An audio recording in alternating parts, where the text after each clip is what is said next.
நீங்கள் household things cheap and best ப்ரைஸில் வாங்கணும் அப்படின்னா கண்டிப்பாக இந்த பைமோட் ஆப்பை டவுன்லோட் பண்ணி இன்ஸ்டால் பண்ணி பாருங்கள். வாழ்க்கையில எந்த விஷயமும் எனக்கு நல்லதாவே நடந்ததில்ல. முயற்சி பண்ற எல்லா விஷயத்திலையும் தோல்வி மட்டும்தான் யோசிக்கிறீங்களா?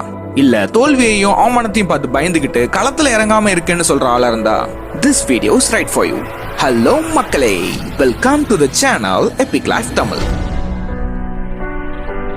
வாழ்க்கையில பெரிய லெவல்ல சக்சஸ் ஆயிட்டு அவார்டு வாங்குறதுக்காக ஸ்டேஜ்ல ஏறி பேசுறப்போ தான் பட்ட கஷ்டத்தையும் அவமானத்தையும் மட்டும் தான் பேசுவாங்க. பட் அதுல இருந்து எப்படி வெளியே வந்தாங்கன்னு யாருமே சொல்றது இல்ல. ஆனா நாம அப்படி இல்ல.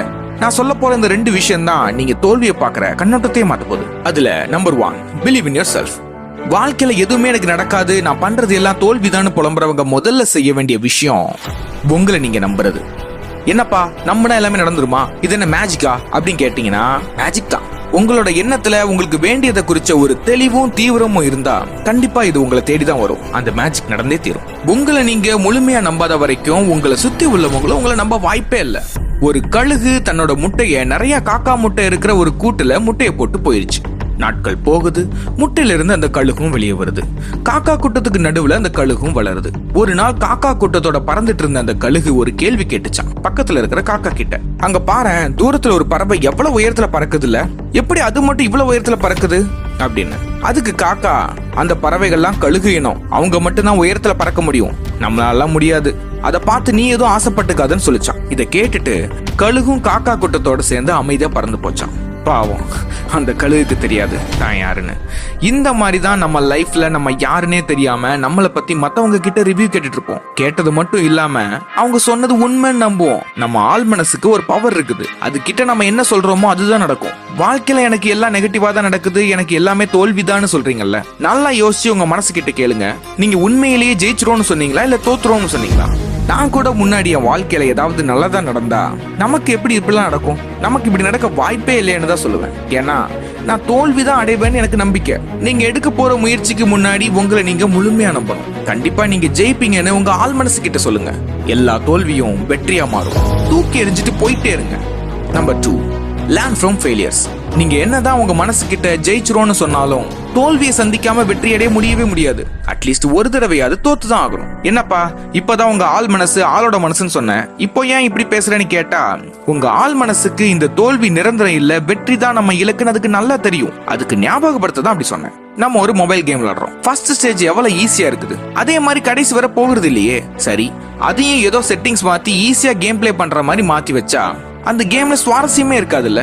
அந்த கேம்ல நெக்ஸ்ட் லெவல் போகணும், நிறைய தோக்கணும், நிறைய கத்துக்கணும், அப்பதான் அதுல ப்ரோ ஆக முடியும். ஐயோ தோத்துட்டோமே, அசிங்கமா இருக்கே, இதுல இருந்து எப்படி வெளியே வர போறோம்னு கதறாம நிதானமாயிட்டு ஏன் இந்த தோல்வின்னு யோசிங்க. என்ன காரணம்னு தேடுங்க, அதுல என்ன கத்துக்கலாம்னு பாருங்க. மாதா பிதா குரு தெய்வம், அந்த குருக்கு அப்புறம் தான் அந்த தெய்வமே. உங்களோட குரு உங்க தோல்வியா தான் இருக்கணும். தோல்வி மாதிரி சிறந்த ஆசை இங்க எதுவுமே இல்ல. அந்த கழுகு கதைக்கு வருவோம். அந்த காக்கா கூட்டத்தோட வளர்ந்த கழுகு சில மாதங்களுக்கு பிறகு காக்கா கூட்டத்தோட வானத்துல பறந்துட்டு இருந்துச்சான். அப்போ பெரிய இடி முழக்கத்தோட மழை பெய்ய ஆரம்பிச்சது. மழை பெய்யறத பார்த்த காக்கா எல்லாம் பாதுகாப்பான இடத்துக்கு போகணும்னு சொல்லுச்சு. ஆனா அந்த கழுகு மட்டும் நான் மேல பறக்கணும்னு தனக்குள்ளே சொல்லிட்டு இருந்துச்சு, என்னைக்கும் இல்லாம. அப்போ பக்கத்துல இருந்த காக்கா, என்ன வளர்ற, நம்ம சீக்கிரம் நம்மளோட இடத்துக்கு போகணும், உன் வாயை மூடுன்னு சொன்னதும் அந்த கழுகு தன்னோட ரெக்கையை அடிச்சு மேல பறக்க ஆரம்பிச்சுதான். இவன் சொல்றதெல்லாம் கேட்க மாட்டேன், என்னால மேகத்துக்கு மேலே பறக்க முடியும்னு சொல்லிட்டு போயிட்டு இருக்கும்போது திடீர்னு ஒரு இடி பெருசா மரத்துல விழுந்து அந்த சத்தமும் வெளிச்சமும் தாங்க முடியாம நில குழஞ்சு ஒரு மரத்துல தொப்புன்னு விழுந்துச்சான் அந்த கழுகு. அதை பார்த்த காக்கா கூட்டம் சிரிச்சு கிண்டல் பண்ணிச்சான். ஆனா அந்த கழுகு இந்த காக்கா கூட்டம் பேசுறதெல்லாம் காதுல வாங்காம கண்ணை முழிச்சு என்னால முடியும்னு நம்பி மறுபடியும் ரெக்கைய பலமா அடிச்சு பறக்க ஆரம்பிச்சுதான். ஏன்னா அது வளர்ந்தது வேணா காக்கா கூட்டத்தோட இருக்கலாம், ஆனா அது உண்மையிலே கழுகு. காத்தையும் தண்ணியையும் கிழிச்சிட்டு உயர பறந்துச்சான். மேகமூட்டத்துக்கு நடுவுல தன்னோட ரெக்கையை சுதந்திரமா அடிச்சு சீறி பறந்த அந்த மேகத்தையே தாண்டி மேல போனதுக்கு அப்புறம் தான் தெரிஞ்சுதான் நம்ம ஒரு கழுகுன்னு. அந்த கழுகு மாதிரி உங்களை நீங்க முழுசா நம்புங்க. எத்தனை நாள் தான் அடுத்தவங்க கிட்ட உங்களை பத்தி ரிவ்யூ கேட்டுட்டே இருப்பீங்க? தோல்வியை உடைச்சி எரிஞ்சிட்டு சீறி பாயும் கழுகு மாதிரி உயர உயர வானத்துல பறந்து போங்க. அந்த காக்கா கூட்டத்துக்கு தெரியாது கழுகோட வீரியம் என்னன்னு. ரெக்கை இருக்கிறவன்லாம் பறக்க முடியாது ராஜா, ரெக்கையோட வீரியம் தெரிஞ்சவன் தான் பறப்பான். சோ உங்களை நீங்க நம்புங்க, ஜெயிச்சிருவோன்னு சொல்லுங்க, தோல்விக்காக காத்துருங்க, தோல்விதான் உங்களை செதுக்கும். So fail again, fail better. Okay, by.